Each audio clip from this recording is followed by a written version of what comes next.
అసలు నెయ్యే కాని దాన్ని నెయ్యి పేరిట టీటీడీకి సరఫరా చేశారని సుప్రీంకోర్టు ఏర్పాటు చేసిన సిట్ స్పష్టం చేసింది. పాలే లేకుండా palm oil, palm colonel oil తో సిద్ధం చేసిన పదార్థాన్ని నెయ్యి ముసుగులో సరఫరా చేశారని పేర్కొంది. దానికి నెయ్యి సువాసనలు వచ్చేలా చేసేందుకు బిటా కెరోటిన్ లాంటి రసాయనాలను కలిపారని తేల్చి చెప్పింది. ఇలా 5 ఏళ్ల వ్యవధిలో 60 లక్షల కిలోల కల్తీ నెయ్యి సరఫరా జరిగిందని వెల్లడించింది. దీంతో 20.01 కోట్ల శ్రీవారి లడ్డూలు, ఇతర ప్రసాదాలు తయారు చేశారని తెలిపింది. అయితే ఈ కుంభకోణంలో 235 కోట్ల టీటీడీ నిధుల దుర్వినియోగం అయ్యాయని స్పష్టం చేసింది. కొంతమంది టీటీడీ ఉద్యోగులు, అధికారులు, డైరీ సంస్థల ప్రతినిధులతో కుమ్మకై ఈ కల్తీ నెయ్యి సరఫరాలో భాగస్వాములయ్యారని పేర్కొంది.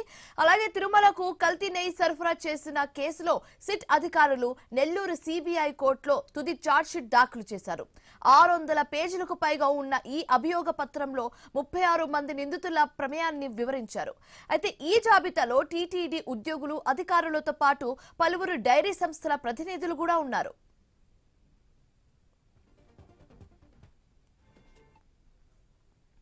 ఇక ఈ కేసు దర్యాప్తులో అప్పటి టీటీడీ చైర్మన్లు వైవి సుబ్బారెడ్డి, భూమన కరుణాకర్ రెడ్డిలతో పాటు టీటీడీ అప్పటి ఈవో ధర్మారెడ్డిని సిట్ అధికారులు విచారించారు.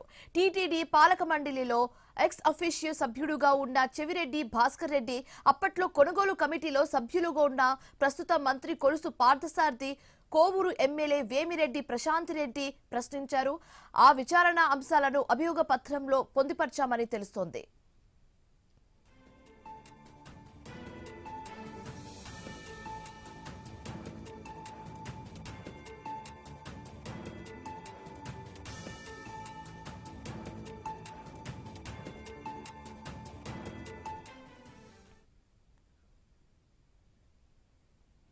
సిట్ అధికారులు మొత్తం 14 నెలల పాటు ఈ కేసు దర్యాప్తు చేశారు.